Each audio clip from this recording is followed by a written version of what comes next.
everyone, Joshua Hanlon here at BrickCon Seattle 2018, and I'm joined by a couple of the collaborators that worked on this giant space layout. So if you guys want to introduce yourselves, then we'll work our way through and take a closer look at this. Sure. I'm Brendan Morrow, Breadman017 on Flickr. And I'm Zach Clapsaddle, Zachmo on Flickr. So this is the War of the Technomages. It's a collaboration between us and maybe 8 or 9 other builders. We go by the moniker WACKLUG, because we're whack. And yeah, this is something that's kind of been in the works for 2 years now. Okay. We had the idea 2 years ago after we finished another large dio that we had at BrickCon. There was a big homage to classic space. I think you guys might have a video of it somewhere. Yeah, you guys covered that. Yeah. Make sure to put a link in the description for people who haven't seen that one in the past. Yeah. So we did that. We realized that was putting on a big display is a lot of effort, and we needed a year off. But we had the idea for the next big one, and it was this. It is, in effect, a giant homage to the classic heavy metal aesthetic of the late 70s. So not something you see with Lego every day. Yeah, we wanted to do something different that hadn't really been seen before. So, you know, a lot of influence from album art from that era, comic artists, because Heavy Metal Magazine started around that time. The French comic artists who started that, the Heavy Metal Magazine, especially Philippe Drouillet and Jean Girard, also known as Mobius, who's pretty famous for his work on, you know, Alien, the movie, all sorts of other stuff, The Fifth Element. Yeah, and so we started here, and this whole dio is the War of the Technomages. So in the center of the dio is basically where the factions and the lands, they come together, they send their champions to do this battle.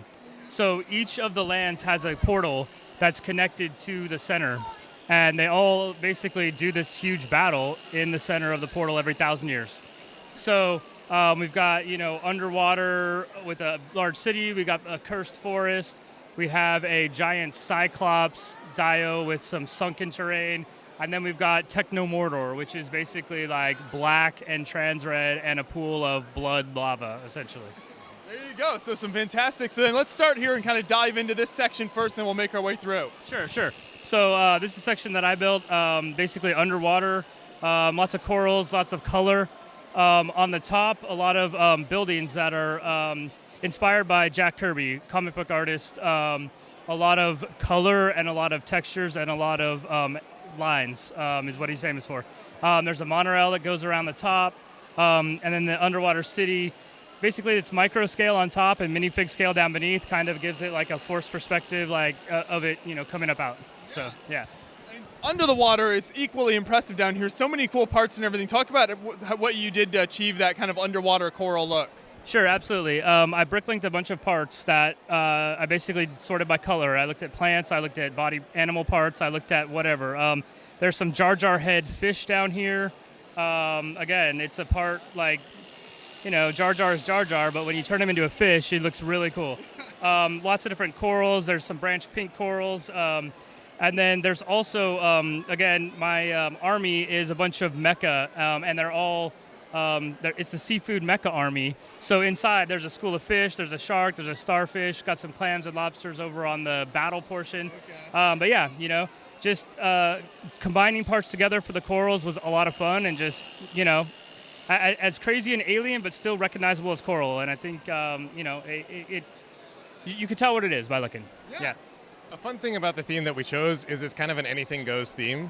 Because back then, you know, it was like, you know, drugs, sex, rock and roll, you know, whatever. You know, put whatever on, you know, if it's a cool spaceship that's fighting a wizard, put it on the album and we're good, you know? So there's a lot of leeway with this theme. Yes, exactly. Yeah. And it's like a lot of times we were looking at it, we were sending each other pictures or do our, you know, we do video chats once a week and to collaborate. And we're like, you know, send each other pictures and we're like, hey, how's this work? And we're like, yeah, that works. Or, hey, that doesn't quite work, but it still works, you know? So there's a lot of feedback that we got from each other, you know, going on. And again, the whole thing just came out beautifully. So this is a great start to the layout if we make our way down here and check out the kind of the next section right here. Yeah. So this section was built by Jeff Cross. I believe he's Octopunk on Flickr. this was more kind of his prime inspiration was Philippe Drouillet, who likes to put a lot of faces carved into rock in his comics, and so that was, you can see the whole bottom section is just endless faces. Right. You don't even notice that at first until you like start looking closer. Right, yeah. So for several weeks, Jeff was just building faces and then sending us pictures of faces, and each one was more awesome than the next. His theme, I believe, there's two different factions who exist in his world. There's, you know, the upper wizard factions who live in the towers, and they used to have control of the full planet, but the lower levels of the planet have been taken over by this cursed forest. Okay. And these crazy, you know, tentacle creatures that you can see are, you know, citizens of the cursed forest who are, you know, jealous that they don't get to live in the upper reaches of the city and are always trying to invade and take over. And they're using the war of the Technomages as an opportunity to, you know, while they're distracted with the war on the hub world, they're, you know, trying to take over the planet. And we've got some great lighting in here. Do you know how that is achieved inside there? Yeah, so there's a LED like disco ball, and so if you look at it, I mean, there's disco ball. It actually was going off the ceiling. In the back, there's kind of like a little nightclub hidden world, because the theme of BrickCon 2018 is hidden worlds. Oh, right. So again, I mean, the back of the dio, there's like a little dance party going on because the disco light goes through. But yeah, it's LED lighting throughout. There's some in the actual large monster head. The eyes in the front light up. I mean, yeah, it's a beautiful creation, and with the burp trans blue panels, it really plays with the light because the angles on those really work out. And is that a Galador head on the character up there? It's a Happy Meal Galador head, so that's why it's like about half size of the normal large Galador head. Yeah, absolutely. Yeah. Any inclusion of Galador is always a great build. Yeah, said no one ever. All right, Hub World, dude. Take it away. All right, should we move on? Sure. Yeah, so, all right. So this is the hub world. This is the section that I built.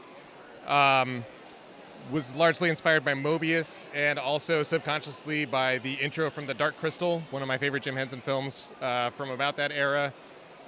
If you'll recall, the intro sequence, if you've seen the movie, is this castle that is kind of thrust out of these rocky canyons that are infested with lightning and technology. Okay. And that was kind of the initial inspiration. Was I wanted to have some kind of centerpiece, and then the cracks in the floor.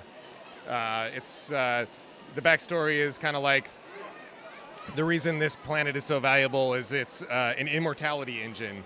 This generator that sucks life out of the planet, and so you can see that it's kind of seeding its technology into the planet's core. And then we have the 4 gateways that connect to the other worlds. There's more than 4 factions on the table. We're saying that there's more gateways that you just can't see because this is only one small slice of it. And yeah. So this would be then how all these worlds around here kind of transport their troops here. Yeah, exactly. Okay. Each world kind of like takes over a gate, and the technology for the gates has existed for thousands of years before any of the civilizations existed. They just came in later and discovered them and took over them. So you can see like bits of their world are kind of integrated into the gates, but they're clearly a much older, carved from stone, crazy technology. And certainly what catches your eye with this build is kind of the center core part. So talk about all of the parts down there that are kind of connected, and then also the moving parts and how you were able to achieve that. Yeah, absolutely. My original vision for it was an orrery, which is a mechanical model of the solar system. It didn't quite end up like that, but I really wanted to have a lot of different moving parts that were moving at different speeds. The launch of the giant Technic gear wheel with the gear teeth on the inside a couple years ago was like critical for that. That's what controls the base ring that's moving around, and then there's pretty much every different size of gear is in there to get different rotation and speeds. The tentacle tubes and everything, that's kind of a reference to H.R. Giger, who was another prominent artist at the time who did a lot of the concept work for the first Alien movie, and kind of established the look of the alien and the alien ship interiors at the time. The motors are power functions motors, and then the lighting is brick stuff. And it's all controlled by a PFX brick which was kickstarted by JK Brickworks and a friend of his a couple years ago. Yeah, so I was one of the Kickstarter backers, and I got the brick because I really wanted it for all the different functions it could do. One of which is a sound reactive function, and that's how we're getting the lightning effect. Is it's actually just, you can kind of hear it, but there's a speaker in the back that's running a sound loop of lightning, and the LEDs are just reacting to that sound loop and creating the effect. Are those available now, or was it only available through the Kickstarter project if somebody wanted to pick that up and use that themselves? I believe you can go to their website and order one now. I think they are available. Yeah. Okay. Very nice. Yeah. Well, turned out fantastic. Great effect. And then, what are some of the other bigger characters that we have featured in this layout? Right. So as I said, we have a dozen or so builders who all contributed to this. We usually have a core group who does the basic landscape and stuff, and then we reach out to friends of ours to do creatures and such to populate it. So yeah, each of these bots or some of the groups of figs and stuff were just friends of ours, like Bram Lombrecht, Aaron Damon, Chris White from LA. Yeah, lots of different people who all, and then some of them are creatures that we built, because they're specific to our realms, like the Cyclopses are from the Cyclops realm, clearly, and yeah. Yeah, so I think that's pretty good. If you want to go to the next line? Yeah, let's go to the next line. Yeah, let's move on. So the next land was built by Derek Shin and Tom Rayford. And we actually took Tom's train layout, or Tom took his train layout, completely reskinned the entire thing to be this land of the giant Cyclopses. Put tons of alien life on it, changed all the water to trans green and yellow mixing. They have this awesome rotating tower that has really cool ball bearing features with the pink lightsaber bars. And then we also had Will Hafner, who's actually collaborated with us a few times in the past, built this another Galador Technomage, as well as this large bug that the Technomage is fighting. The bug just fit awesome into the landscape. Kind of has a camouflage effect. Like if you don't look hard enough, you actually will miss that. And then again, the awesome thing that Derek came up with is his Technomage, one of his Cyclopses. You can see on their ring on their planet, he's actually putting his arm through the ring, and so you see the trans green. And then if you look over here on the hub world, you can actually see the rest of the hand coming through the gate and starting to attack some of the troops on the ground. Yeah. So it's a really and also one other thing with their Dio, it's actually dropped down. So it was it's a pretty awesome thing. We had some custom tables that Tom had. So it's lowered down about 15 inches or so into the table. And it really helps with the illusion of multiple different worlds at different scales and different dimensions. And I think the drop section really played off very well. Yeah, it really makes it stand out. You don't see a lot of builds that drop below the table level like that at a show. So when you see something like that, it definitely gives you that nice depth effect when you've got all these different heights of builds here. Absolutely. Yep. Yeah, fantastic work there then. So has the moving part there been running pretty smoothly the whole show?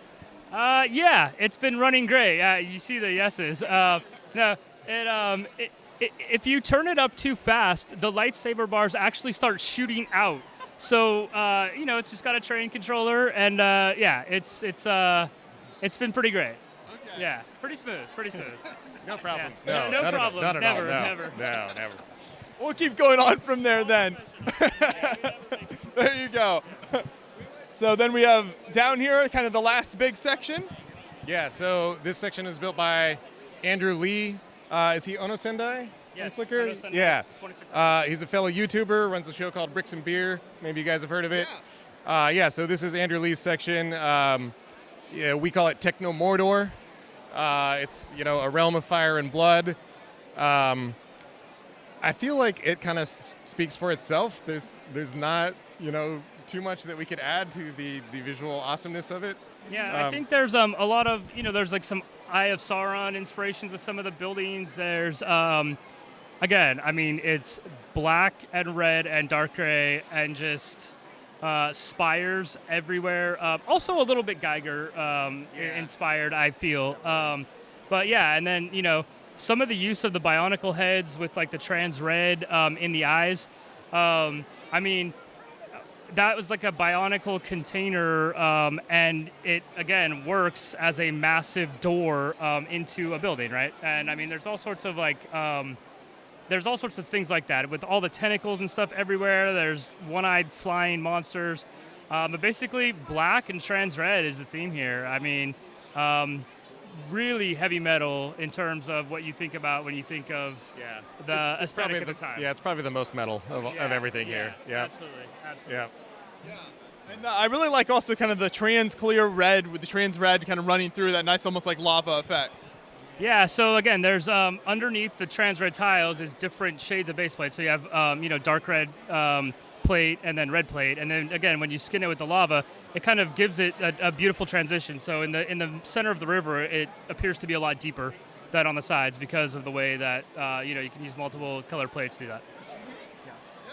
So this is such a giant, fantastic layout here. It's amazing what you guys did. So you mentioned, I think at the beginning, that you did some video chats as you collaborated. Talk a little bit more about that process and kind of how that went down over the months as you prepared for the show. Sure, yeah, we've been doing it as a group now for multiple years. And basically, we meet on a given night of the week, Thursday nights normally, and we kind of just all, hey, guys up for a chat? And we're like, yep, and it's pretty much every standing Thursday. And we just hang out, talk for a few hours. We show each other what we've been working on. We just talk about, hey, have you guys seen this new Lego set that's out? And just have a conversation as friends, And then on the back end of that, a lot of times it's Moro, but he'll, do some drawings based on what the layout's going to look like or how it's going to evolve and what we're talking about, placement and stuff. And then with this layout, because every land is like kind of floating on its own, we didn't have to worry about connecting parts together. So again, it all looks connected, but there's no actual physical connections to each other's dio. And that is nice because then you don't have to worry about the precision measurements. And we learned that from the last one. It's hard. Yeah. Yeah, we've been doing this a while, and we've learned a few tricks. So there you go. So then once everybody brought their stuff to the show, what was set up like for that? How did that go for you guys? some of it was really easy, and some of it was not so much. Some of us, I believe Jeff in particular, got a surprise job that he had to work for the last week up until con, which he was planning to take off and build. So a lot of his building happening on site. We didn't actually get to see. Even he had not seen his entire section put together yet because he built half of it, and then he was going to fly up, so he gave it to us to drive up for him. And then so he did that a couple weeks ago, and then used the next 2 weeks to build the top half. So he'd actually not seen the two halves put together yet, and had just, it was a lucky, he did some lucky measurements to make sure that they all fit up, but none of us had seen it together until yesterday when it was all finally put together. Yeah, another thing on the setup, originally we had the drop table on the other side on accident, just due to miscommunication. So again, as we're doing setup, we had to reconfigure the entire tables. We had to shim the tables to get them just right, to line up everything right. And then again, Moro couldn't even put the front hub section together for a while because all the other tables were out of the way so we could get the back section set up. So again, I mean, the timing was a little crazy, but it came together. It came together, yeah. Looks like you guys got it all finished up then for the public to come in here. So I really appreciate all the work you put in, setting up and building and everything. I think it's a fantastic display. Is there more collaborations planned for the future? Oh yeah. Yeah. Definitely. Again, we do every 2 years, we do a huge collab. So next year we probably will just do like a fly-in, something smaller. Yeah. Maybe we'll go bigger. We kind of up in the air at this point. We always have ideas. We have a laundry list of ideas for future displays, and we all love working together. And I don't see us not doing that for totally. Anytime soon. So yeah. Absolutely. Yep. Absolutely. Awesome. You got to bring these massive collabs to other shows across the country as well. They'd go well there. Talk to my boss. Yeah. Talk to mine too, and my wife. Yeah. Hey guys, Doug Hughes here to talk to you about our science fiction collaboration. We're calling it Dispute on LV 4273. As I've been telling all of the kids that come through, it's dispute over this bubblegum river that is a precious resource. Team Blue here built a base and is defending, and Team Olive is attacking with some extremely large hardware. And so we had a group of us, I don't want to say like 10, 12 people, all contributed bits and pieces, different amounts, different vehicles. collaborated all kind of online, and it all came together here.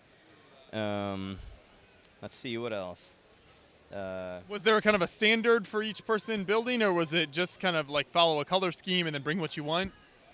Yeah, we had some rules, so it was pretty democratic. This was not the most tightly controlled collaboration, I would say, but that was okay. You know, it kind of came together, and like you said, so we'd say, okay, there's a general theme for blue, and so it's mainly light bluish gray, but dark blue accents with white and some black, something like that. And then olive would be mainly olive with orange accents and a few other things.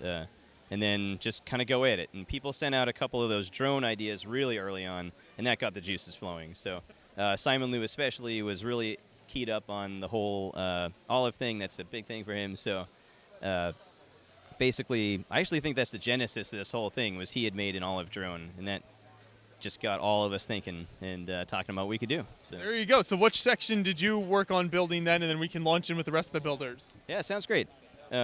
So I worked on this front left section here. So it's 4 of the 18 base plates, and so it includes the main part of the lighting, and these are LED strips underneath trans dark pink, and we've got a strip of fluorescent lighting, like plastic sheeting that they'd use to diffuse that light under there. So it kind of helps break up the point lights. It looks really great with that color of brick there, yeah. Oh, thanks. Yeah, I was really happy. For a little while, I wanted to do just like plain yellow, and I could do all sorts of cool stuff with like pouring and all that stuff with a solid color, but this way we get the glowing, and I think it's a really neat effect. So what else? So I worked on the ballista rover here, I guess, missile truck, and also the radar vehicle behind there as well. So that was mainly my my aspect of this, and we'll pass you along to a whole bunch of other people. I guess we did want to mention that we got a little notice from the master builders from the TV show. So Mark Crickshank, he gave us his brick. I guess they're putting those around the show at their favorite builds. So super honored that he likes our stuff. Yeah, Mark's a fantastic builder, so that's really cool that he dropped that off for you guys here.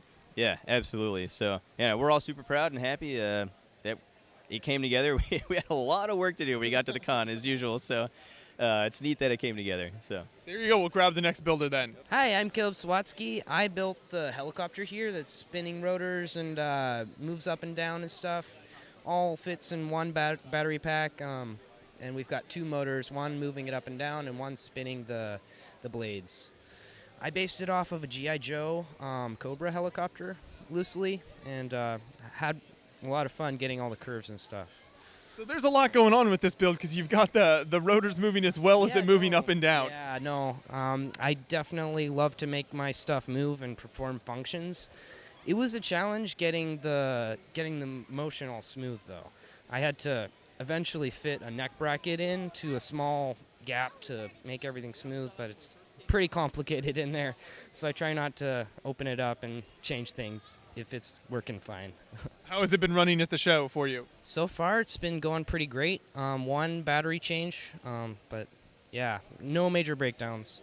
So I'm really happy about that. Yeah, well, it's a great part of the layout. It really gives a nice like 3D pop to it with the movement there. So great job. Yeah, no, thank you. Hi, I'm Andrew Inman, and so I did a lot of stuff. Let's see, I'm kind of a mercenary on both sides of the team. So I built these helicopters right here. There's one up on the base too, getting prepared to launch, and then some of the miniature tanks along the ground. I also built the giant mech in the background, but that was really interesting, trying to figure out how to get it to balance with all of its intricate details. Details, yeah.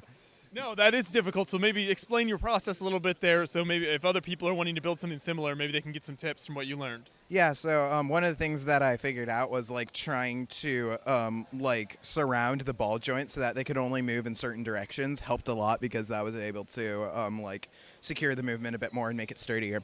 And yeah, that was really useful. But then just weight distribution, and I have some like cables in the back that are like holding up the middle section so that it can so that it won't fall over.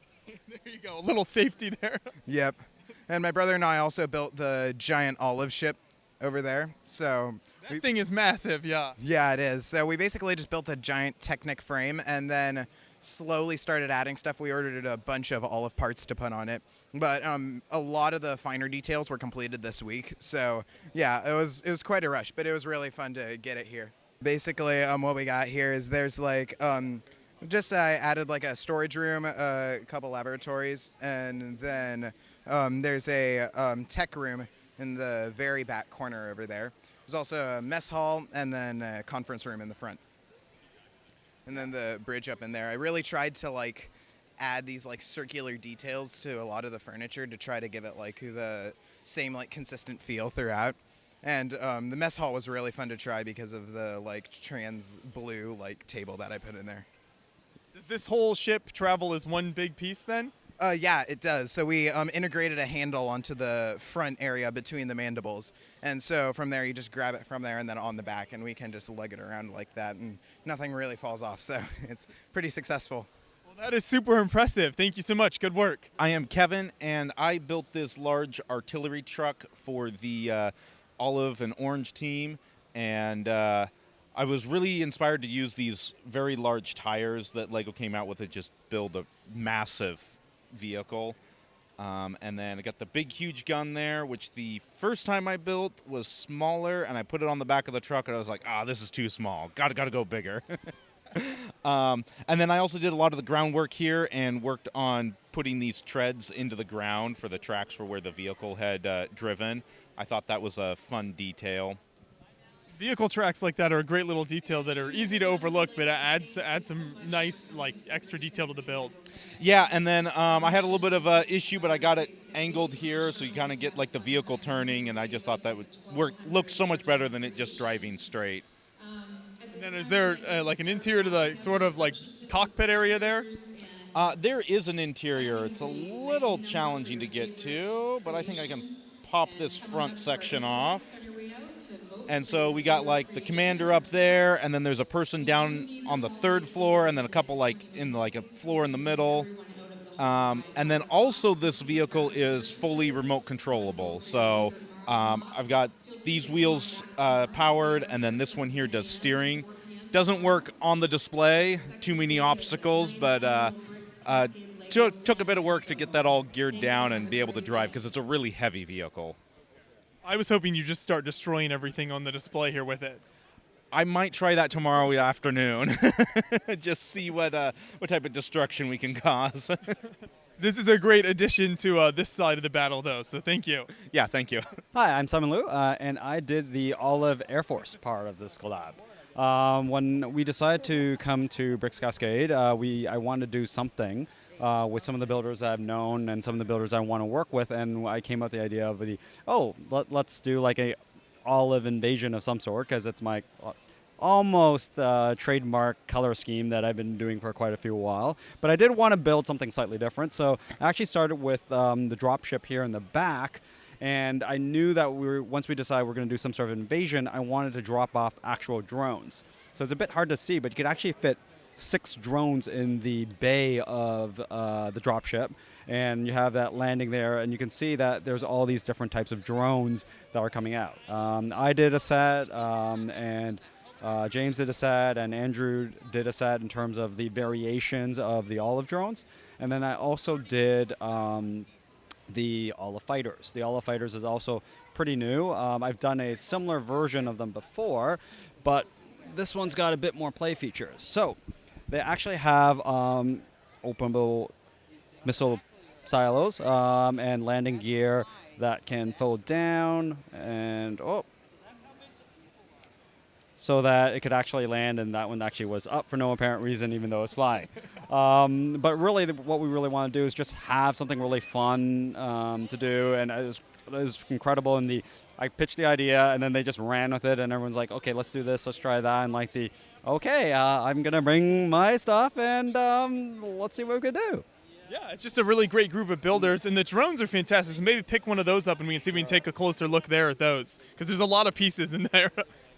Yeah, so I've done a lot of drones over the years, but this is arguably one of my favorites. The key new piece I have was actually the Overwatch guns, which, because they've got studs on 2 sides, allows me to do a new hip connection. A lot of the times, with the drones is like it's hard to stand up, or it's been done so many times. So when this new piece came out, that allowed me to actually come up with a new type of drone, even though I've done many similar ones before. Usually it's always has to start with the droid body, because there's just so many good connection points. You have 1, 2, 3, 4, 5 basically connection points, and then from here, this is how I was able to get all this like crumbled in together.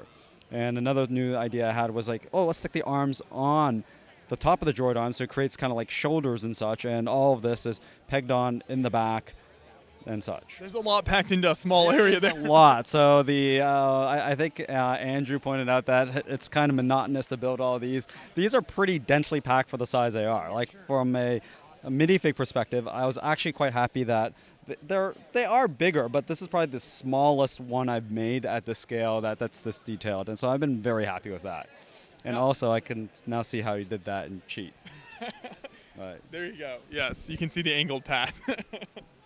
But they're also highly posable here as you look at them kind of running to the battlefield. So it's not just like an intricate design. Yes, like that's the other thing. I want a bit of posability, but at this scale, you are somewhat limited into just how posable they can be without getting too big. So I think I try to keep it as small and compact as possible, while at least having some sort of movement that can happen. Sure. Well, great work, Simon. Thank you. Oh, thank you. Eli Willsea. I was on Team Landscape, so I was in charge of the back canyon wall along with Grant, but it ended up being me and a few other builders who actually built it for Grant, and then myself. So the technique you can see all along the back is just snotted bricks layered, and the way I actually built it, I built it in layers that would slide down over Technic axles, so I could work on individual layers and then stack up and get different variances in the layers, much like a real canyon. And I actually pushed the limits of my collection because it's a lot of dark orange and medium dark flesh that I ended up using there, but I think the effect turned out pretty nice. There is a bonus feature, though, that was unintended in the building of this canyon wall, and that's what I like to call slinky mode. So because it's all separate layers, you can bend the canyon back, and it's like a play feature built into the canyons. So I can attempt to show you that, and hopefully it won't break. So here's slinky mode, the first ever that I've seen rock work with a play function. Slinky mode. Slinky mode. And that's my contribution to the collab. I'm not for Team Dark Blue or Team Olive Green. I'm Slinky mode, Team Slinky mode. Yeah, I think you've started a trend here of rock work with play features. Yeah, I mean, who would have thought we needed it? Well, I think we need it. Doug again, and we just wanted to mention one of the builders who isn't here, Peter Carmichael. He built the large blue base in the background here. I helped with like a few things, and Andrew Inman helped clean a little bit up at the end as well. But really just epic architecture, we thought. So definitely wanted to make sure you got a shout out there. And I think that covers pretty much all the builders here. Really great crew, obviously. We had a great time putting it together. And one of the fun things we've been doing is as the crowd comes by during the convention, we've been asking everyone which team they think is going to win the battle. And as you can imagine, this comes to some hilarious debates with like little kids coming up with great, like absurd circumstances and stories. But we were actually hoping to find out what the Beyond the Brick listeners thought. And so, of these two teams, Dark Blue versus Olive, who's going to take the cake, man? Who's going to get the Bubblegum River? Sound off in the comments below, and you got to make a good case for why you think which one side will win. All right, I can't wait to read this. Thanks, guys. Well, yeah, great work. Thank you so much to everyone who took the time to show us the display here. Keep up the good work. Name's Andrew Schultz from Olympia. This is my mock for this year. Again, it's the aliens, if you saw my castle from last year. I was going to do space, but when I built one of the houses, I renovated the haunted house, and I liked how it turned out, so I wanted it to display it, and so that's how I came up with the Military Research Center underneath the city streets. So up above we have a couple houses with a bunch of trick-or-treaters, and then underneath we have things that have gone amok. It's not going so well for the people underneath. No. You start with the alien queen on the bottom. You got her all chained up, and of course, you know, they always think they know what they're doing, but they don't. And so at a certain point, the queen tells the drones to break out, and they did. And as they break out, they enact revenge on being experimented on. So take us through some of the rooms here, kind of level by level, if you can, and point out what's going on. Okay, well, down here we have the first room that was hit, so there's lots of body parts, and if you look way in the back, there's one alien who decided to stop and take a little snack. And then as we move up, we have just carnage from one of the facility research areas. And then over here we have where they haven't quite got into yet, but this is kind of like the incubation chamber. We have a poor guy who's got a face hugger on him, another face hugger who's escaped back there, and then way in the back, some lady who's under observation. And as we go up, we see that they invaded another section. And then over here we have these guys who are experimenting on them, dissecting them, and they're kind of unaware of what's happened yet. And then on the far side we have the farm where they've kind of, experiment for animals for food. And then here on the top level we have, the janitor who's kind of unaware of what's about to happen to him. And of course we have the guards room who they're full aware. They can see everything on the monitors and it doesn't look good. Especially for the guy who got attacked. And then we have the administration wing where the secretary's hiding and the administrator, seeing what happened and knowing what's about to happen to him, took the easy way out. Okay, there you go. So you've got all the different scenes in there. And I love what you've done with the different rooms. Point out some of your maybe favorite details or some of the little Easter eggs you threw in there. Not so much Easter eggs, but I was debating on this guy whether it's a little over the top or not, but I thought I'll go with it. It's appropriate, So it's just a matter of coming up, with how many different ways can I kill a person. There are a lot of different ways here. I particularly like the decapitated hanging upside down there. I think that's pretty good. Yeah. Had to get a couple of things in a little red brick to, support them hanging. So when you bring this to a show, is it all one piece or does it break down by floors? Each floor is separate. Okay. Yeah, the buildings come off, the trees come off, and then this lifts up. Then each floor is separate, except for the bottom big one. You've got a lot of tiles here for all the different rooms. Where'd you source all those from? Pick a brick, off the big brick wall. At one time they had them, so didn't know what I'd do with them, but I knew I better get them while they had them, so I grabbed a ton of them. Exactly. Is there plans for more Aliens builds in the future? We'll see. At this point, I haven't had an idea in my mind yet. I was thinking of maybe one of the scenes from the Alien movies where the three predators are on top of the pyramid and all the aliens, in the very first Alien Predator movie. But I don't know. We'll see. We'll just have to see what comes into my mind over the next few months. Exactly. Well, I think it turned out great here, and thanks for bringing this to the show. Thanks for chatting with me about it. Appreciate it. Thanks a lot. Hi, I'm Andrew Beecraft. I'm the editor-in-chief of the Brothers Brick, and this year we're doing a World War II 1949 display. So imagine a world in which Pearl Harbor failed and the Japanese Empire was integrated into an Atlantic-Pacific alliance, and the Soviet Union, meanwhile, overran all of Europe, creating the Soviet Reich. So you've got Allied mechs on one side, with technology continuing to advance over the course of the war, and you've got German rocketry and mechanized infantry on the other side as well, including a Tesla tank turning Nazis into zombies, because a display like this is just screaming for Nazi zombies. So, World War II 1949, some really fantastic stuff. This is my stuff. I won't call it fantastic, but we have a Canadian maple syrup, radioactive maple syrup powered walking tank. That sounds very dangerous. That's mine.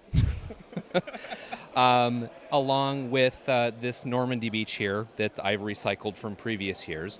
We've got some great sci-fi going on up in the air above with a great plane by Dave Sterling, another blue and white plane down here by Dave Sterling over here. Some great buildings over there by Sean Edmondson. This great Walker mech over here by Chris Malloy as well.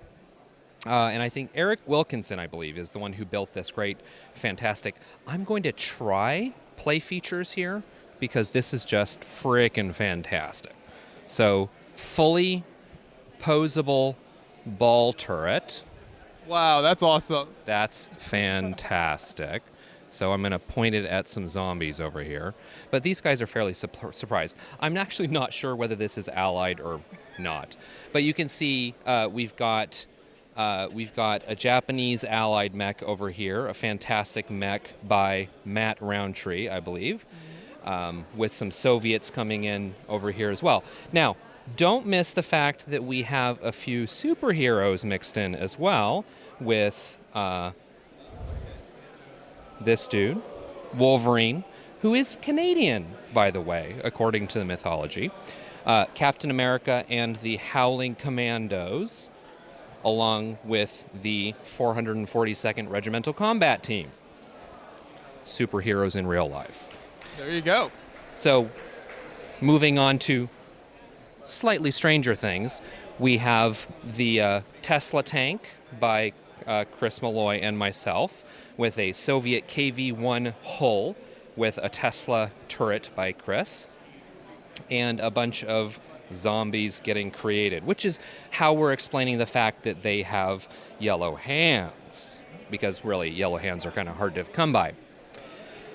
Some great mercenary mechs in the middle here, whose name escapes me, by Christian Benito. Great. That's why we have mock cards. That's right.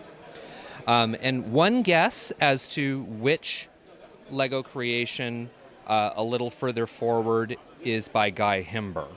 Oh, I can only imagine. I'm going to guess it's that right there. Yes, precisely. So Guy Himber can bling anything, and in that case, that's a Renault FT from World War I. Right. So we'll give him a pass because he's Guy Himber.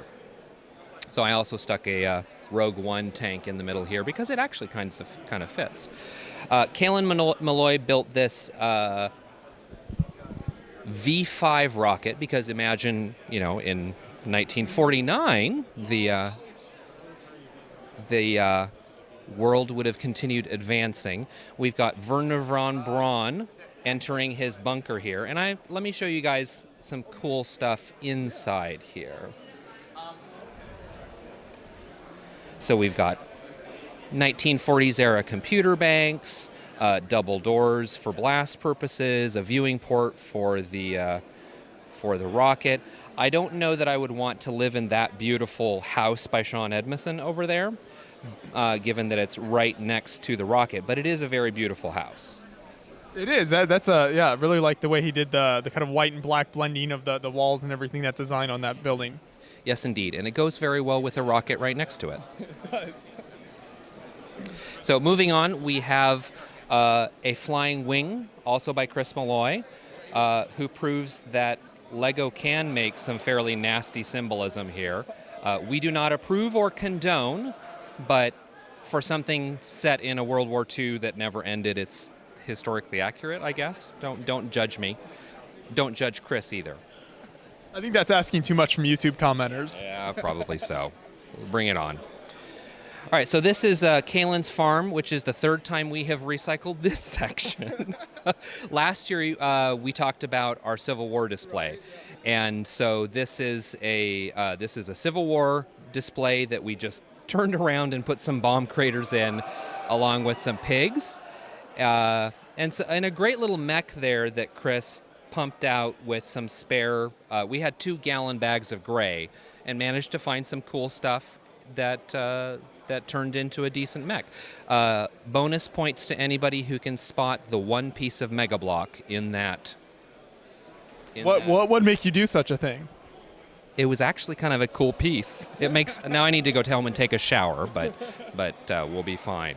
And then up above, we've got a really, really fantastic glider that Chris built. Super, super hyper realistic, except that you would never jump out of a glider. That's okay, but it's a really, really fantastic glider. Now, the support is actually kind of interesting. It is a 100-year-old tractor axle from TBB co-founder Josh Whedon's farm, or as we call it, the post-apocalyptic compound. So this is how Chris supports his airplane with a 50-pound, 100-year-old tractor axle. Which then brings us to the end of the display with a really great command tent by Sean Edmondson and a bunch of destroyed mechs by Justin Pratt. He has a very fiddly mech that has fallen down, and I'm sorry you don't get to see it on YouTube, but I'm sure there will be videos and photos of it elsewhere. Any questions? Oh, this is super impressive. One thing I noticed here along with the plane is this kind of brick-built parachute, which I think is kind of neat. I like that technique. Yes, using Bram sphere, Lowell sphere, something like that, sort of studs out technique. Yeah, very, very cool stuff rather than, taking a piece of cloth and cutting it, but a proper brick-built parachute. I think that's fantastic. And one thing that's always interesting with collaborations is kind of how you guys communicate before setup and everything, and as you're building on it, how did that work in figuring out who did what section and how it was all going to fit together? Our secret is anarchy. So in our case, we kind of intentionally choose not to dictate standards or too many ideas beforehand, and we'd like to see how it comes together at the convention. Last year was very much an exception where we said, okay, we're going to use the brick plus plate standard, and we're going to have a green hill, and we recruited specific people, but typically we don't do that, and this is the result of an instance where we literally did no active recruiting of specific builders, and we did no active planning either.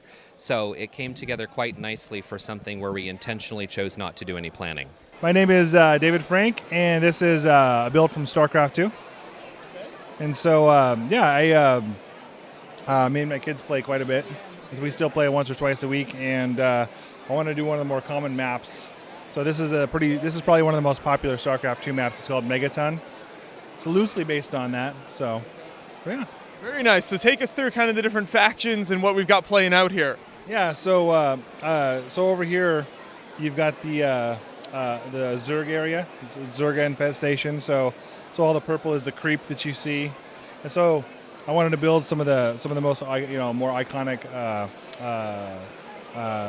figures. So I've got like the drones, the Zerglings. Of course, they had to have a Zerg rush, right? And Hydralisks. And so each faction I wanted to build like the basic units when you're starting the game out. Okay.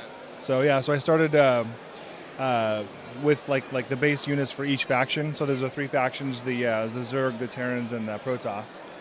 So here's basically the Zerg starting area, and then back there you have the Protoss. And again, same thing. I've got Zealots. I've got drones and some of the what are these Archons? Yeah. So, and the thing I wanted to do different for this build is I wanted to add the lights and to add, just to kind of add that extra, something to the build. Yeah, like a little extra level of detail kind of really makes it pop when you walk by. Exactly. Yeah. So particularly the Protoss, because they're like a really light-based, race. So it was really important to kind of add that element to the build. Mm-hmm. So. And then for that, with some of those figures, what are some of the pieces you use for like the heads there and stuff on some of those figures? Yeah, that's actually like a StarCraft. It's like some obscure StarCraft head. Okay. Yeah. So the build, other than I think I used some Brick Arms guns for the Space Marines, but everything's all Lego. The one area I cheated was the Zealot legs there. So if you look at those legs, they're gold. Those don't come in gold. So they only come in dark green, orange, or yellow. So my son actually spray painted them for me. So that's the only blasphemy that I committed. A little customization never hurt. Yes. So then if we make our way down through the rest of the build? Yeah, so when I first did the first version of this build, the middle section, the middle two plates weren't there. It was more compacted, and so for the second, for the expansion, what I wanted to do is I wanted to add some capital ships. So I built the battle cruisers here, and I've got 9 LED lights in those. They suck battery life pretty quickly, by the way. Yeah, but I wanted to build some capital ships. I had also planned on building carriers, Protoss carriers, and the Zerg Ultralisks, but I ran out of time. So, but at the very least, I got these done, and I think it adds a lot to the build. Having the bigger, more impressive ships. So there's a lot of different like angles and small pieces, details in there. Talk about the design process for those. Yeah, so because me and my kids do play the game still quite a bit, it was important for me to make it look like you were playing the game. So the scale is all based on game scale. Okay. Yeah, so what I did is okay, based on minifig, how do I scale all of the units to that game kind of design? So we would just play the game, and I would just take screenshots. And so that's really what dictated, the scale and the size of every unit. So like I said, the goal is anyone that plays this game, they can see this and go, oh yeah, this is literally like when I'm in the middle of playing a game. So, and I specifically treated each unit, each building like its own project.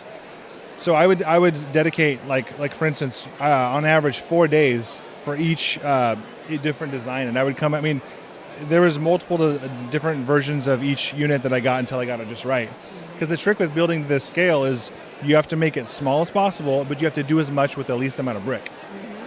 So there was a lot of head desking and frustration along the way. Oh yeah, and I think one of the trickiest units to build were these guys, the Stalkers. So these gray guys here are actually Protoss units. They're not gold, but if you look at the screenshots from the game, you're like, how the heck am I going to build that? That's such a bizarre shape.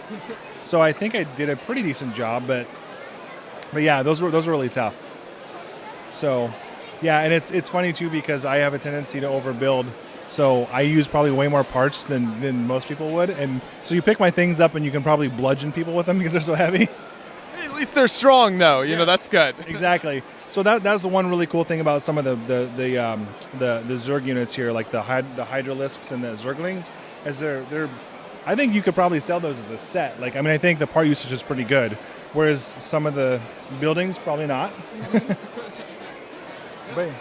And then we got the end section down here. So what's happening on this part of the build? Yeah. So this is like the Terran section. So I mean, I enjoy playing Protoss, but I love playing Terrans because it's more the traditional, like, space marine type more human oriented. Totally, yeah. And so and in particular, one of my favorite units is the siege tanks.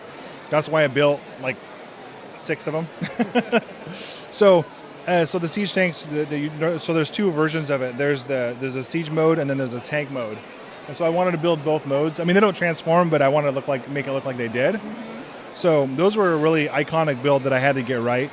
And actually, you see, these are supposed to be like explosion, like craters. Shell holes, sort of. Totally, yeah. And so another unit, these Vikings, these ships right here, these also transform into a mech. So I have 2 in the aerial mode and 1 in the mech mode there. So, but yeah, the cool thing about this build in general is the variety. I didn't get bored when I was building it because there was, the Zerg are very organic. The Terran are very, space, traditional classic space marine. And then the Protoss are like this, futuristic, dimensional beings, right. Lots of gold parts. So there was a lot of variety in the build. And then, I love architecture, which I got to do with the base plates here, and then landscaping and trees. So it's kind of all the things I enjoy, I got to incorporate into the build. Yeah. And then what do we have in the back corner over here? Yeah. So in this build is usually the point of the game is what you do is you gather resources and you want to build a bigger army and overtake the map. So the idea is each race has got their starting point and they're fighting for that. So you see the crystals, the crystals and those green gas areas. Those are the resources everyone's fighting for. So that's the one expansion that hasn't really been taken yet, and they're all going for that. That's kind of the whole, yeah.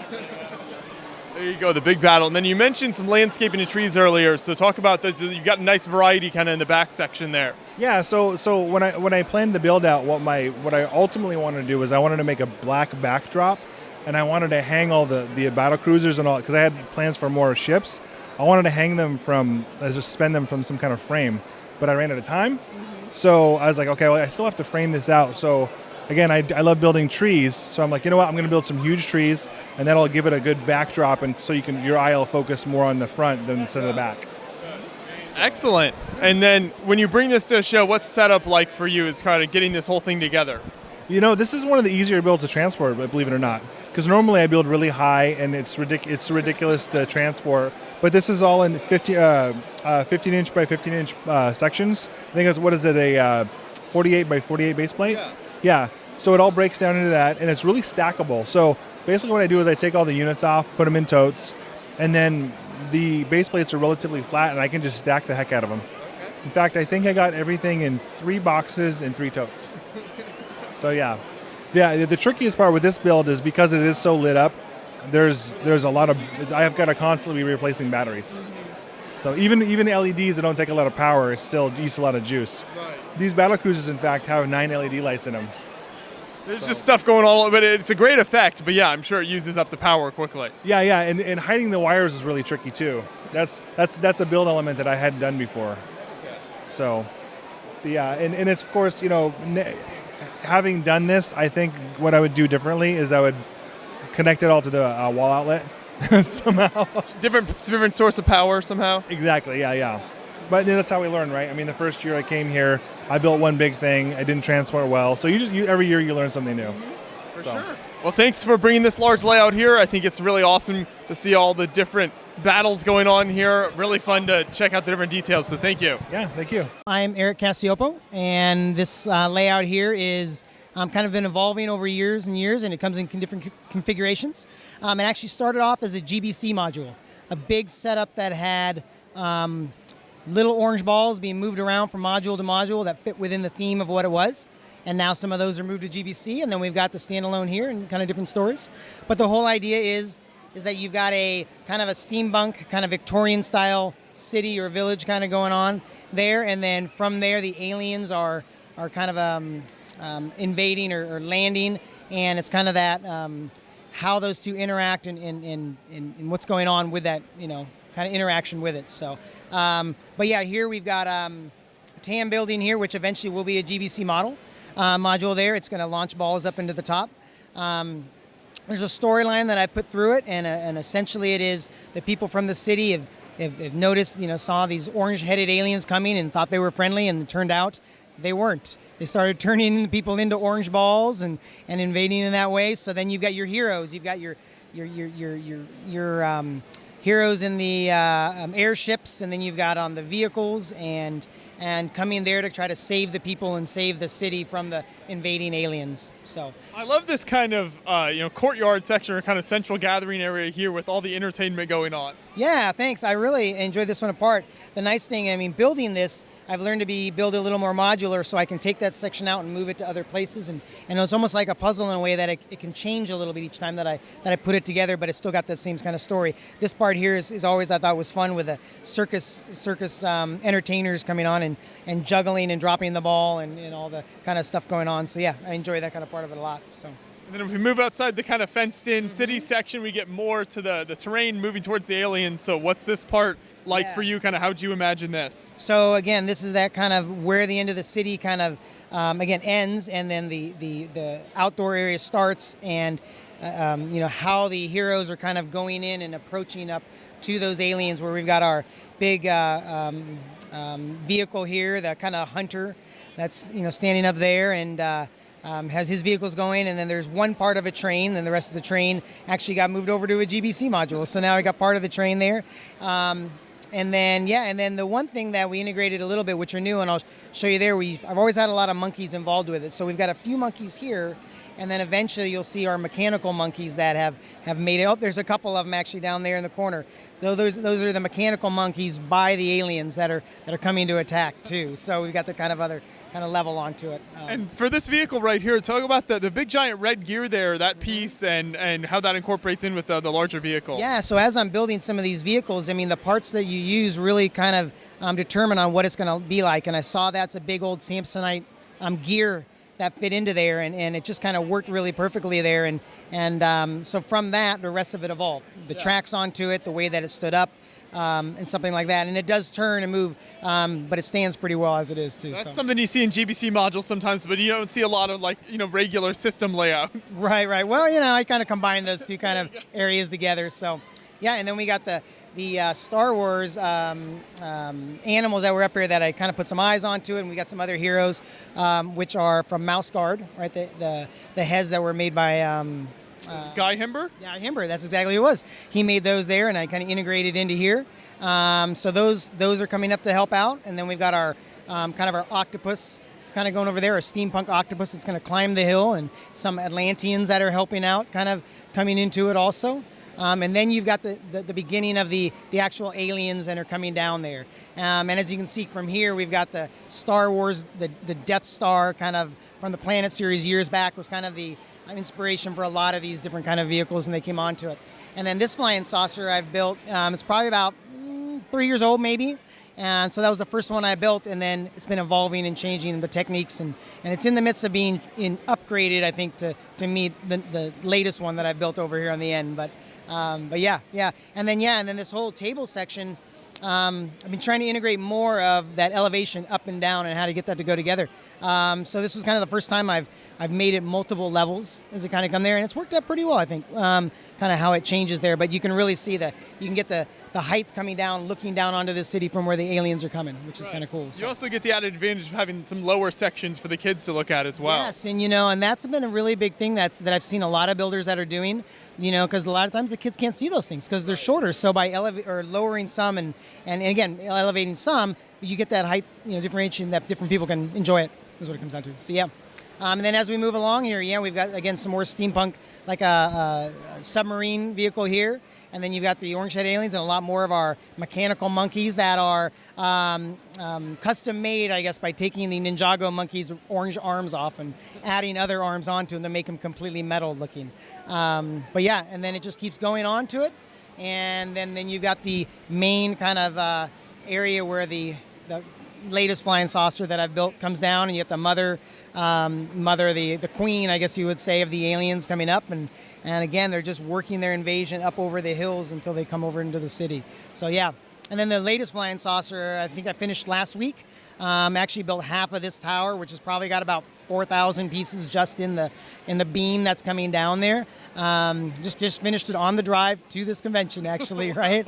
But yeah, it's built, and it's been a lot of fun to work with that.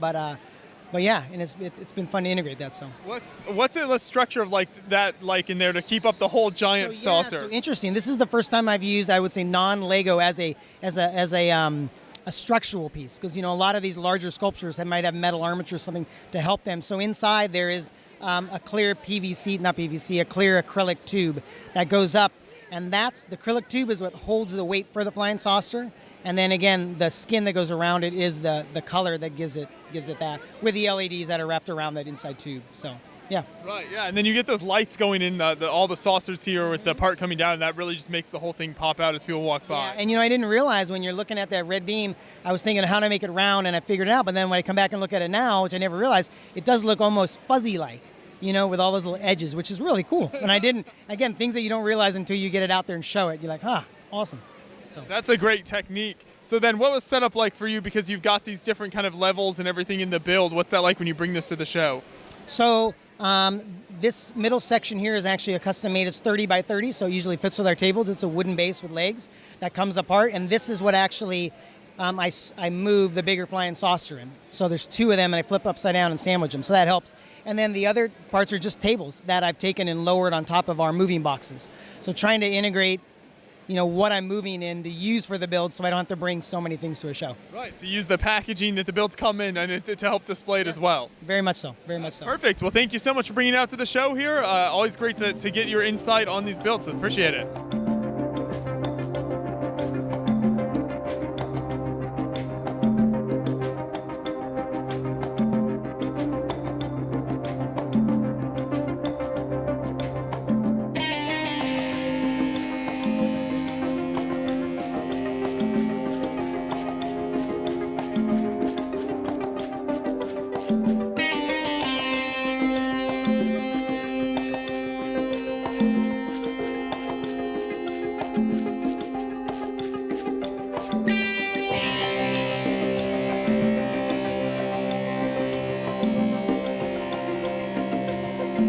I'm Ryan Olsen, from here from Seattle.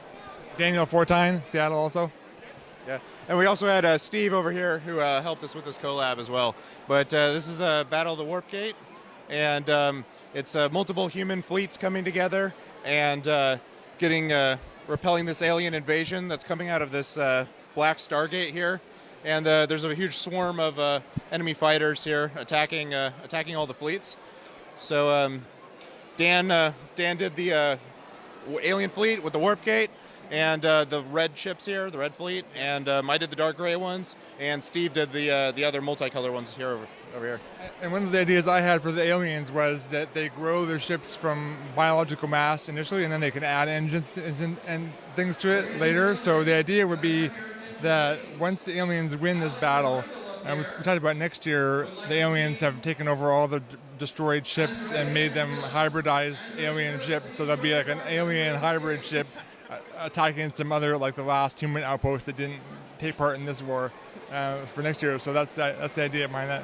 Yeah, so talk about kind of the techniques you used for some of the ships there, and then also kind of the whole portal itself. Sure, so the circle I used for the portal was a technique I've used before in smaller ships. Like last year I had a Guild Highlander from Dune that had a series of cylinders connected together by plates. And it's basically just click hinges and snot bricks that hook together with the regular hinges to create a nice supportive structure as you get bigger. And I've never made it this big before, but I've done smaller versions. I used it in the sandworm last year as well to get nice round segments for the sandworm. And so we used a Lego model to kind of make sure it would still work at a larger scale. We mapped it out with the LDD, I think it was. And we created 36 segments. They're 8 studs long each. And then also the wedge plates, every other section is wedge and straight. So the wedge plates help support some of the weight around the edges because they're all flush. So yeah, that's how we did that. And we disassembled it for the first time on Thursday, so we didn't know for sure if it was going to work, but I was pretty confident that it would, yeah. And then the aliens, I had the idea basically making them look kind of like insects because they have a really cool, a lot of inspiration comes from insect parts and insect designs. So I kind of started with that and wanted a nice vertical ship so that when they come out of the gate, you could have 3 or 4, at once coming out at the same time. And so that's where that idea came from. Very impressive. And if you want to talk about your fleet now? Yeah, sure. Well, one thing we try to do that we haven't seen a lot at shows we've been to is try to have like a bit more dynamic scene. So we're having a lot more like weapon effects, like shooting railgun projectiles or laser blasts, or we have the alien fighters hitting the shields, so you have like shield impacts on the ships. And we try to like get the ships up off the table a lot more, so a lot higher stands. Most of the time when you see fleets, they're really down low and they feel more like naval battle engagements, and yeah, instead of maximum space 3 dimensions, Yeah. So, my ships here are kind of like a united human faction, and try to keep the design elements, cohesive, same kind of engines on each fleet, each ship type, and, similar color stripings and things like that to make them look cohesive.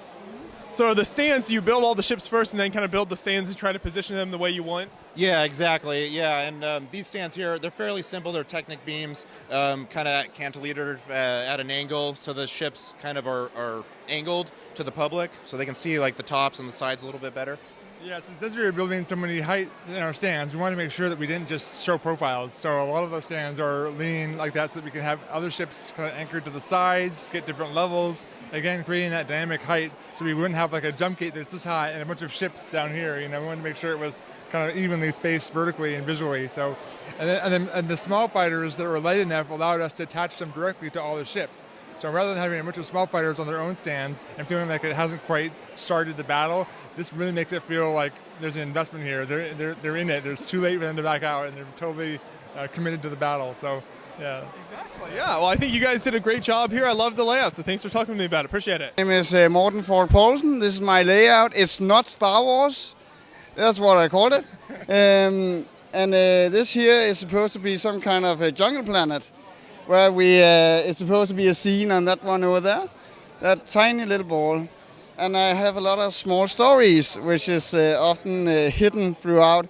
This guy, for example, has been stealing eggs from this nest over here.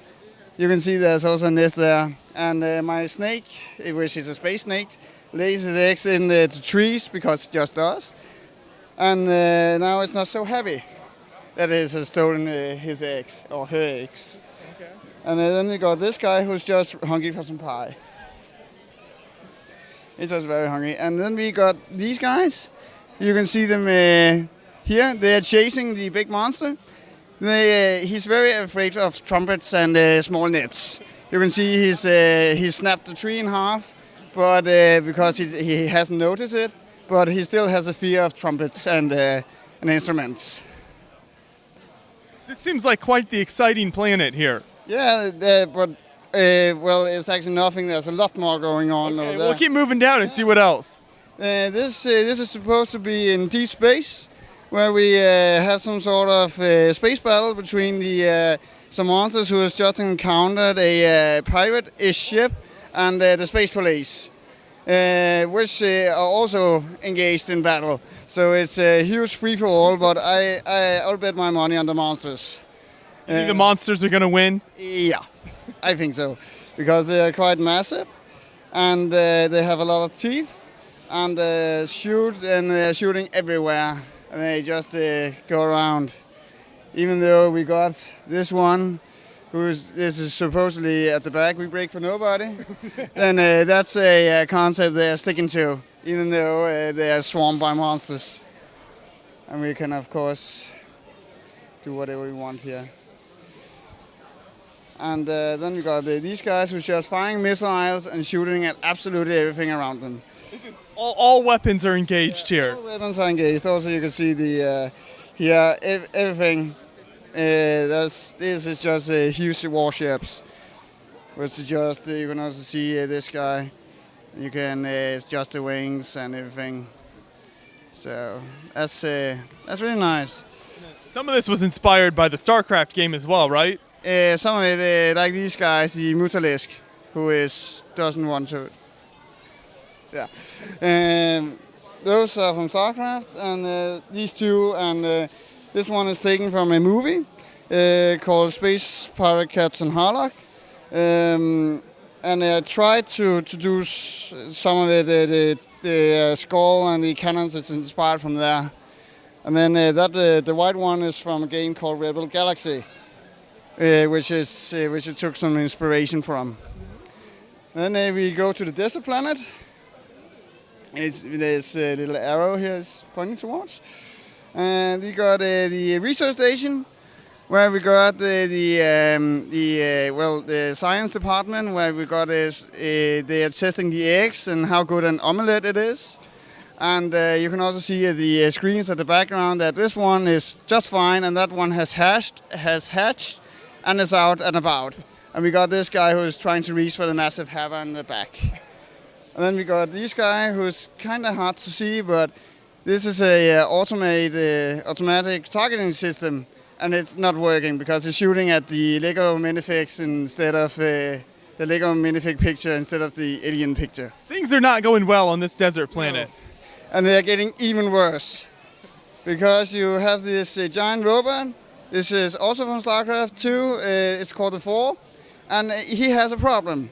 If you found the wire here, you can see he has a massive power problem because he has no power. He took a step too far and it fell out. And now they're trying to push it, but it won't work. And then we have the charging Ultralisks, who will make his day very, very bad. It seems like that design with the power not a great idea. Not a great idea, but it was actually the initial idea I got, and then I built the robot just to have this scene. I spent 120 hours to build him, just to have this. That's dedication to the storyline right there. Exactly. I like to make these tiny stories everywhere, and then we just got some random stuff like a guy who's challenging a monster who is about 100 times larger than him to a boxing match. And this guy can also move every single cannon, so they can sit at the back if you. So he's in passive position or in full attack mode, if you want to. If it holds together, which it sometimes will. And then we got over here. We have the cave that the caterpillar things. I don't know what they are. They're just scary. the scary things are nesting, and they had drilled through and stealing the eggs. But they had no way of transportation, so they're just using wheelbarrows.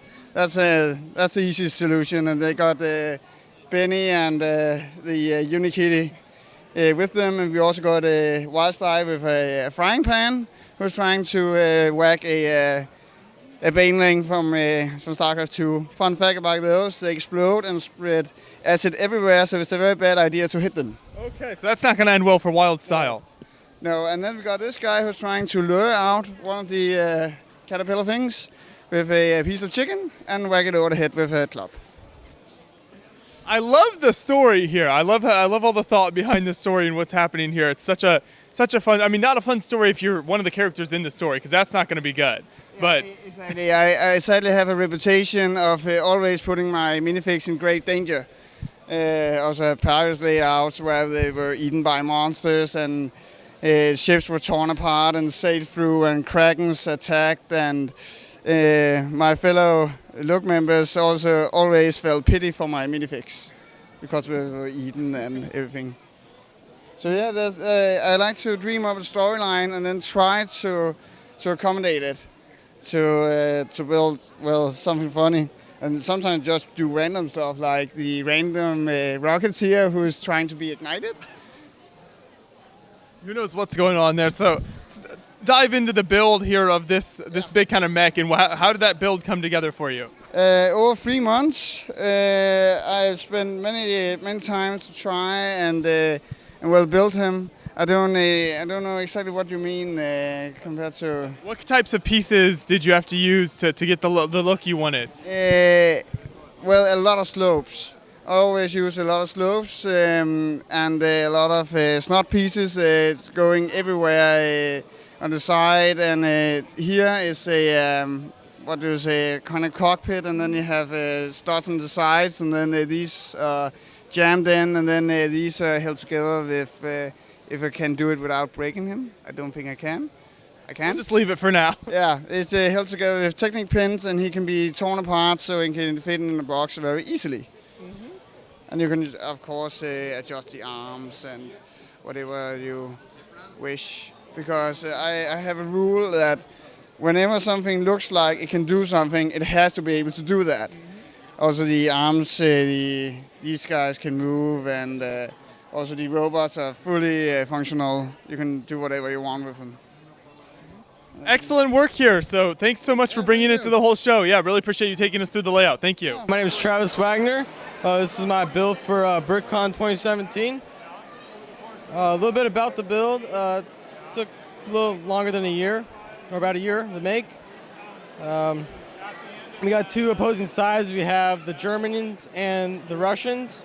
We're kind of going for like a light gray and a dark gray field for it. What it kind of does the scene depict here? Obviously, it's kind of a beach landing. It's kind of a futuristic battle. Yeah, so this is actually a real area. Kiel's in Germany. It's northern Germany. It's pretty close to Russia. And so I thought that was be interesting to do. Talk about some of the vehicles, especially down here, the landing craft and stuff you've got here coming ashore, I think are really cool. So all this stuff is made by me. So we got the big one over there. It's called the Buff. It's a big, beefy mech. And then these other ones, the smaller ones, are called Toads, which stands for Tactical Operated Assault Drones. So it's going for, the drones are not mechs. No one's operating them. Kind of going for that too. And then the landing crafts, they just support the troops coming up. Exactly, and then you've got lots of great minifigs throughout it here. So are those custom, or how would you put those together? So all the body armor and the helmets are brick arms, but underneath it is just my own black bodies. And around there's just Star Wars guys. Most of the people are the Rebel troopers, because they look pretty good for the mock that I was building. And take us through some of the rooms you've got back here, kind of in the German base. All right. So in here I got the barracks. Kind of make it look like they left their stuff in a hurry. Little socks, some other guns. Then here we got the armory. It's not full of guns because all the stuff's out there being used up. Then we got the workshop back here working on two robots that would go out there and fight after they be fixed up.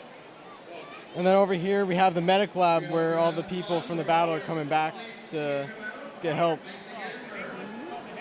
And I love you've got some cool bunker designs here as well. How'd you kind of come up with those? What's some of the pieces you used there? Just a lot of curves. It actually just comes off. And then inside is just that. I wanted to have a detailed interior, so if someone were to have it as a place set, there'd be that ability to do that. Exactly, that's really impressive. Then I see you kind of went with the technique of building a base around the whole build. How'd you decide to do that? I wanted to have something that really defined it, so I put a border around it to make it look like a diorama. A lot of modelers, they have these dioramas around their structures, so I thought it'd be very cool to put a border around it to give some look to it. And one thing I like is the way you did the trees here. Talk about that technique and how you got that. I ordered a lot of grass pieces because I knew I was going to need a lot more grass pieces for the actual build, and I ordered too much. And so I was just going around, and I had a lot of these bricks with the 4 studs on the side, so I just messed around with them, and I made these trees up. And I thought they went really well with it. They look like pine trees, which is what they have in Kill. Yeah, that works really well. When you move this to show, does it break down into sections as you can set it up easier? So this breaks down the middle, and it's split into 2 parts. That breaks out, and it just splits into big 48 by 48 blocks. Hey, I'm Zach, Clap Saddle. Brendan Morrow. Okay, and so right here we've got a really cool space collaborative. So if you want to start off by, I believe, talking about your portion here, and then we can kind of move our way down. Sure, this is the Space Police Penitentiary. We've got landing pads in the back, bringing in prisoners, taking them into the penitentiary, command center up top, command tower, communications. Inside the command center, we've got a fully lit interior. Got the holo table with the miniature version of the display in there, the screen in the back. Yeah, you know, they're under attack, so things are a little heated right now. Yeah, I think it's really impressive. I love the way you did this whole base. When you were planning this out, how do you do that as far as you sketch it, or you just kind of start building and it goes from there? How's that work? Yeah, there were some initial sketches, and then from there it's pretty much just, yeah, I have this shape in my head, so let's just start building. Keep it all, yeah. Hard to sleep at night sometimes. Lots of ideas rolling around. Well, that's very cool. So we keep moving down here. What else do we have in the collaboration? So yeah, this is a collaboration between 4 builders really that did all the landscaping. There is, we basically did video chat sessions where we kind of talked about what we were going to do, set it up, lots of photos, text exchanges going back and forth, making sure everything lines up. The M-Tron portion back here, we try to incorporate movement, lights, things that are of interest to the public that draw their attention. Yeah, the M-Tron base was also, my portion is the right half over here of the M-Tron facility. It started out with the ring structure of the main building there, and just kind of went from there. And we kept adding ideas, and the layout kept growing wider and wider. So yeah, we got a lot of movement. We added a monorail kind of last minute. Again, someone came here and we're like, this needs a monorail. We're like, yeah, we didn't have any monorail. And they're like, oh, I have a monorail at my house. I'll bring it tomorrow and we'll set it all up. And we're like, awesome. So yeah, everyone, we put out a call out to a lot of builders and said, hey, if you want to build in the classic themes of Space Police, Blacktron 1, M-Tron, or Futuron, let us know, or just show up with stuff. And it's very heavily populated. Lots of minifigure action, lots of ship action, lots of awesomeness. Yeah. It turned out great. So you kind of got those couple themes you mentioned there, and then I know just now you mentioned a couple others. So for people who aren't familiar with those themes, what do we have down here? Sure. So we have the on the left side of the dial is the Blacktron invading force. Really, we have a huge dropship that is coming down in the center that created its own crater. Lots of troops coming out of there. We also have like 200 Hero Factory bugs that are part of the invading force. It was kind of as if the Blacktron guys kind of summoned them out of the ground to help with their invasion, and they're just taking over the Futron base, taking over and advancing towards the Space Police and Mtron base. They're a little uncontrollable. You can see they're kind of cutting into the Blacktron's own forces there. Yeah. So, you know, you mess with nature, you know, just watch out. So. That's right. You never know what's going to happen. So then I guess we've got kind of the final theme down at this end. Sure. So the final theme is Futuron, and we really wanted, in the initial sketches, we had the Space Police and Mtron mining facility, and we wanted to represent the civilians in some shape, way, or form. And Futuron is really kind of the civilian space faction. The scientists have awesome lights up there, a lot of sensor arrays, and really there's the canyon or the riverbed in the center, and we really wanted to have large structures on each side of it to kind of tie it all in together. And the Futuron base came together wonderfully. A little bit different rock setup than on the other side, but we kind of felt that would maybe have happened when the river eroded away or whatever it was that happened. So, some kind of interesting backstory there. Exactly. And that's really the end of the dial. We also have the beginning of the Blacktron invasion with the Renegade ship, really upscaled to ship scale. That's kind of where it started. Blacktron forever. Yeah, Blacktron forever. Thank you. That's right. So when you guys brought all your builds here and started putting it all together, were there any issues as you kind of figured out how it was all going to go together, or was that pretty smooth? It was extremely smooth, shocking to a point how smooth it was. I think that it was the preparation that really had it go together so well. We did a lot of planning. Probably, you know, the 4 core builders who built the base and the rocks. I probably got 100 text messages a day for the last 2 weeks as we brought the final pieces together. Everybody's just sharing photos and stuff. So really glad I have an unlimited texting plan. A lot of late night Google Hangout calls, a lot of debauchery and drinking, and hanging out with your buddies virtually. Yeah, so, exactly. Yeah. No, it came together really well. There wasn't any section that didn't go together the way that we had planned it, which was, again, surprising, in my opinion, that it came together so well. Yeah. Right. And most of our mechanisms, even after 4 days of running, are still working, which is pretty incredible. I was expecting more things to break during the process. And that's awesome. And one more thing I noticed behind the build, you got kind of this backdrop. Was that something from the very beginning you guys had wanted to put that back there? It wasn't from the very beginning, but we had definitely talked about it, and it kind of was originally just going to be a black space, maybe some stars or whatever. And then the ideas kind of started going with this guy Brendan here, and he kind of we wanted to have a backdrop because we knew, like, if we were going to get good photos of it, the only time it would really be completely assembled would be here at the con. And if we took a lot of photos with, you know, random people in the background eating sandwiches, then, you know, it just doesn't quite have the same effect. So that was kind of the inspiration for the backdrop. And then, you know, once you know, form follows function, you know, once we're like, okay, we need a backdrop, what are we going to put on the backdrop? And, you know, after just a couple seconds of thinking, it was kind of a no-brainer to copy the original box art from the old Blacktron sets, from the old original space sets. But we went with the Blacktron colors because Blacktron. My name's Andrew Schultz. Originally, I came up with the idea about 2 years ago when they had the invasion theme. The first thing I built was the round tower, which I actually had 2 years ago, but I couldn't figure out how to fit in the display, so I held it off for this year. And then it's just start building the castle, and once the castle's built, build the base around it, and then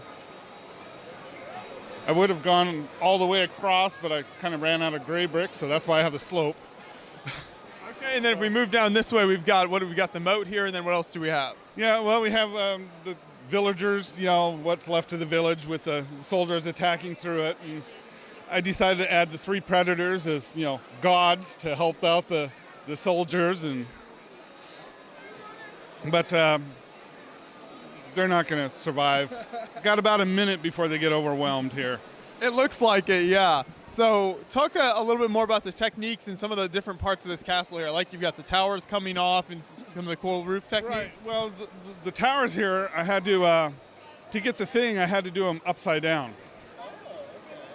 So because they have no slants like that.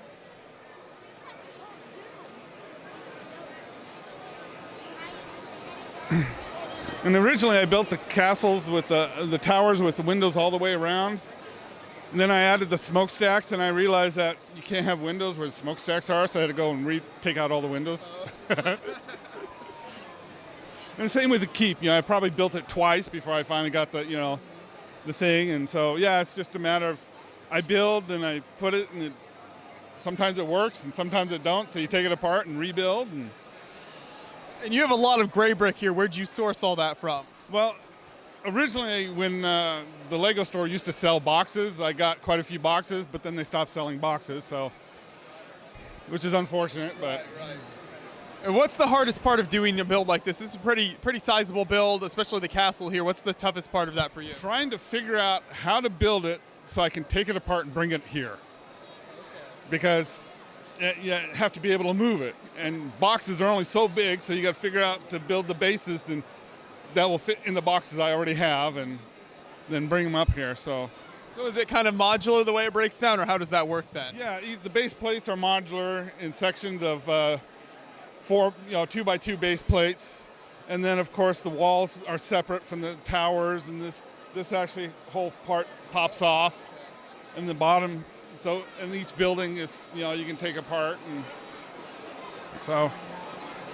That's really cool. And then I really love your design on some of these houses here. Was there any particular inspiration for the look of these, or how did that work? Well, as you can tell from the 3 middle buildings, those are based on the medieval village. Okay. And the big one, I just kind of went online and Googled, medieval inns, found a kind of a picture that kind of looked cool, so that's how the red roof inn came up. And the barn over there, that's just straight off of one set. I kind of got tired and lazy, so I just, this barn looks nice, and just plopped it on there. I really like what you've done with the landscaping too, kind of the rock work and all of this slope till and all that. Is that tough for you? Do you enjoy that type of building? Well, I do kind of enjoy doing the landscape. The way I did here is I knew since I didn't have enough grade to go straight across, I had to do the slope, and I knew it was going to be a jagged slope. So that's why all the 3 leaves are used to kind of camouflage the stepping part of it. My name's Ross Littlehales, and this is my build, The Men of Krieg Stand Their Ground. It's based on the Warhammer 40,000 universe, which is a dark sci-fi fantasy tabletop wargame. I've used the Ninjago snake people as cultists, charging against the Men of Krieg in the trench. A lot of Warhammer battles are based heavily around World War I battles. And I wanted to build a trench warfare scene with a trench that was dug in. I displayed the tank and the walker last year. And I did some work on the tank in between to make it more accurate to the model, and then to put it into that dugout. And then I've also got these Space Marines, which are based on ones I saw on Flickr. Neat. Yeah, it's a great layout here, and you can definitely see sort of the World War I inspiration. If you can talk about the minifigs a little more from both sides and kind of some of the accessories and parts you used on those. Yeah. The men from Krieg are Imperial officers with Cape Madness capes, brick arms helmets and bayonets and bayonet lugs, and gas masks from Minifig Cat out of Taiwan. And then I've got some variations as well. I've got this guy without a cloak but wearing different armor, and some engineers with shotguns, and a commissar giving them orders. Yeah, I do too. I'm really happy with it. And then the tank commander has a Pickelhaube, a German spiked helmet, to mark him as an officer, as well as armor plating. The cultists are, yeah, as I said, Ninjago snake people. I've swapped a lot of pieces around, so there's a mashup, so none of them look completely identical. And then I've got some just totally custom built, all Lego, but a variety of different parts and minifigs used there. yeah. Okay. And then I designed a new way of doing explosions because it's hard to do movement in Legos. It's very easy to make it look stiff or inorganic. So I was trying to both get the color of dirt being thrown into the air, but also the fire from the shells landing. I love how the whole diorama display turned out here, so I appreciate you talking with me about it. Thank you.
John Canepa, and this is the Dropship that we designed from a particular universe, right? It was a very, very difficult build for me. A lot of things I had to figure out. You know, for example, how these are going to basically cross over each other, right? So this closes up like that, and that closes up like that, and you know that took a little bit of engineering. I think I stressed out the whole entire company because of how complicated this was and how many parts it took, you know, different types of parts and stickers and printing and so forth and so on. But very fun build. Everybody seems to really enjoy it. It's like, hey, let's include some things that shoot. Well, let me see how many it can fit in each arm. So it has 25 in each side. So yeah, and we fired them all at the camera when we were doing our own video, which was very funny because they put a little crack, right? You hear a little sound and it looks like it cracks. We also did the really cool minifigures inside. Fly the Friendly Skies, the pilot. You know, the sticker on the side, it says Brick Separator. It's instead of the real name that's on there. We endanger pieces instead of species. So we just had a lot of fun doing this, but it was a pretty long project. Thank you. Oh yeah, while I'm on film, I've just been awarded the Banana Award for this Dropship, and I guess it goes along with a bottle of water. It's very prestigious here, but it is great work. So then if you want to talk about kind of the scene you've created around that as well. Well, like, you know, it's kind of a fictitious scene, but it's taking all the characters that they're involved in this particular universe. They put them together like they had like this is the landing station on some planet where aliens have gone wild, right? So the aliens are actually attacking the dropship where it's landed, and the Marines are doing their best, but see, little by little they're kind of losing, right? This guy's lost his head. This guy over here is getting ganged up, you know, by three behind him, and of course the guy on the other side is getting ganged up as well. So I'm not so sure that the Marines will pull through, but there's a lot of firepower in the dropship, so who knows, right? Little ones come by and say, "Hey, what's happening here?" You know, well, you decide who's going to win, right? Leave it up to you. So. Exactly. So can you pick this up and kind of swoosh it around a bit then? It's swishable. It's swishable. Yeah. I would do it now if it wasn't part of a scene. Sure. But yeah, you close up those arms. I grab it. I can turn it upside down and lay it down without any damage occurring. So you just don't want to hit back here by accident, because then the missiles might fly and you start hitting some public. Disturb some public. We don't want to disturb anybody with our little red flick missiles. So yeah. You know, we incorporated a few things. You know, like aliens enter here, so they can sneak up on the pilots. Trying to decide, okay, how did they get in the dropship? Did they come in through the bottom? Did they come in through some special secret doorway somewhere? So yeah. So again, it reflects that universe, which is fantastic. I mean, the aliens and the low lifter, you know, with the character that's fighting the queen, right? Just awesome. So I dig this stuff myself. That's what makes it easy to create, although it was a long process. Yeah, you're into the genre yourself, so when you're building these things and everything, it's helpful. Oh yeah, and then look at this. We have this character here, Vasquez, who's got the smart gun that Will from Brick Arms created, which is, you know, it comes with this character, which adds to the universe. It's just a beautiful print too. So just some great stuff. We just really expanded this universe. Really nice selection, you know. The characters in the dropship are really nice, so I'm glad you were able to bring it out to the show. Thanks for chatting with me about it. All right, thank you guys. Andrew Schultz again from Olympia, and the aliens are back one more time. This time I decided to do a theme from the movie Alien vs. Predator.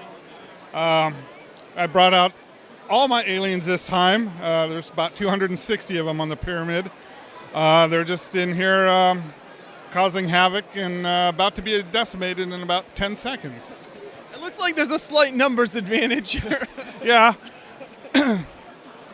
Very impressive. So then talk about the temple build here that kind of is the placement for all of these characters. Well, I kind of Googled, you know, the different Mayan, Aztec, you know, temples just to try and find one that might work. And then I had to build this basically top down to figure out how far out it will go. So it all line up at the top, and once I figured that out, and it's just a matter of building the different layers. So, is the alien design always the same every year, or do you switch that up? No, that's the same alien design that I came up with about 5 years ago, and they've been pretty popular. So, just keep it steady every year. So then, with the temple or the build as a whole here, does that break down into different sections? How is that kind of structurally in there? The top it's about halfway down, you can lift it off, and then it separates into 4 different sections. It's hollow inside, otherwise I'd be too heavy to carry. That's a lot of filler brick. Yes, more than I have. There you go. So then the Predators are really great figs here. Are those custom? Where did those come from? About 3-4 years ago, a vendor had the custom minifigures, so I decided to pick up 3 because according to the Predator lore, they always hunt in 3s. Okay. So that's why I figured I'd eventually be able to use them for something. Yeah. And I think this works really well here, and you even got kind of the gold accent pieces on top there to kind of break up all just the gray. Yes, yeah. Make it a new temple, because back in the day, according to the movie, the temples were built as the people thought the Predators were gods. So. Okay. There you go. Yeah, well, it's a fantastic build. Do you have plans to do more with this theme in the future then? I think the aliens are probably going to hibernate for a while, unless I come up with another idea. But, yeah, I don't have anything off the top of my head now, so we'll have to see what happens over the next year. Right. And was the placement of all of these difficult? It looks like some of them are kind of climbing up and in some precarious situations there. Yeah, I had to put, the little studded pieces on there to hold them so they don't fall off. And honestly, it kind of gets really hard to try and put one on without knocking another one off. So that takes a while to, I found that it works best to go from top down again, when placing the aliens. As you can see, they fall over. Lots of them on here. Well, thanks so much for continuing the theme this year as well. Another great build, and we can't wait to see what you do either with aliens or with something else next year. So thank you. Thank you.